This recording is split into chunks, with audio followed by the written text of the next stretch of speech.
చిన్న వయసులోనే ఎన్నో కష్టాలు చూసింది కీర్తి భట్. అయిన వారిని పోగొట్టుకుంది. ప్రేమించిన వాడి చేతిలో మోసపోయింది. పెంచుకున్న పాప దూరమై తల్లడిల్లింది. ఇలా నిత్యం కష్టాలతోనే సావాసం చేసిన కీర్తి సీరియల్స్తో తెలుగు ప్రేక్షకులకు దగ్గరయ్యింది. తెలుగు బిగ్ బాస్ 6వ సీజన్తో మరింత గుర్తింపు తెచ్చుకుంది.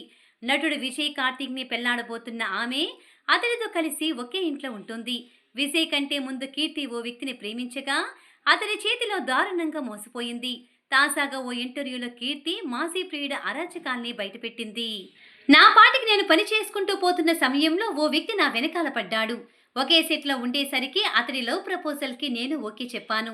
తన ఇంటికి కూడా వెళ్లేదాన్ని. 4 నెలలకు అతడి అనుమానపు బుద్ధి బయటపడింది. నేను చేస్తున్న సీరియల్ హీరోతో కలిసి ఏదైనా షోకు వెళ్ళడానికి ఒప్పుకునేవాడు కాదు. వెళ్తే నాకు అతడికి ఏదో ఎఫైర్ ఉందని అనుమానించేవాడు. ఫిలిం ఇండస్ట్రీ అంటేనే అందరితో కలిసి ఉండాలి. హీరో హీరోయిన్ అన్నాక షోకి వెళ్ళాలి, కలిసి డాన్స్ చేయాలి, రీల్స్ చేయాలి.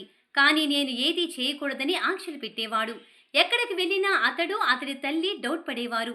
ఇదేంటి ఇలా నరకంలో పడిపోయాననిపించింది. నేను దాచుకున్న డబ్బంతా వాళ్ళకే ఖర్చు పెట్టాను.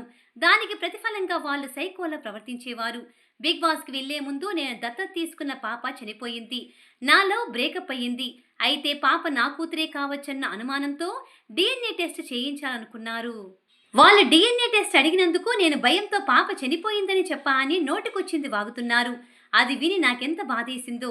ఇంకా నేను ఆ అబ్బాయిని డబ్బులు అడిగానట. నన్ను ఇంత చెడ్డదానిగా చిత్రీకరించాలా?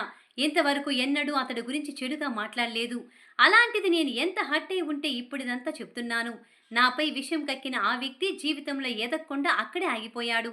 కానీ నేను ఒక రేంజ్కి వచ్చానని కీర్తి భట్ భావోద్వేగానికి లోనయ్యింది. ఇకపోతే కీర్తి భట్ రోడ్డు ప్రమాదంలో కుటుంబాన్ని కోల్పోయింది. ఈ ఘటనలో తీవ్రంగా గాయపడ్డ కీర్తికి పిల్లలు పుట్టరని వైద్యులు తేల్చేశారు.